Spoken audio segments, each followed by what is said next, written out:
ওরে তো খুঁজি রে, পাইছি তো রে। ওস্তাদ এই দেখেন ওস্তাদ। কার লই আইছি। এলাকায় নতুন মুরগি আইছে, দেখেন কি করবেন। মুরবি কক কক কক কক কক কক করে ওস্তাদ।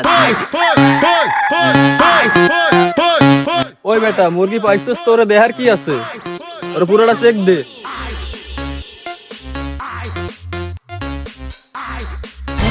ওস্তাদ শালাই তো পুরাই মুরগি, 2 টাকা নিয়ে ঘুরে।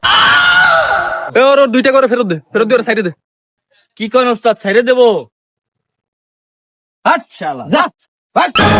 এ ওর দাঁড়া করো, দাঁড়া করো। ওস্তাদ আয় এদিকে আয়, এদিকে আয়। ওস্তাদ কাহে তোরে, আয় এই হাট।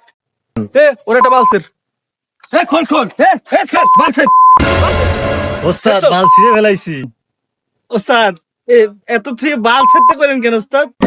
আরে বেটা তোরা বোঝস নাই, ওরা যদি আমি সাইডে দিই, ও তো এলাকা যাই কবে ওই এলাকার মাস্টার আমার বালটাও ছেড়তে পারে নাই, তখন আমি কি জবাব দিমু?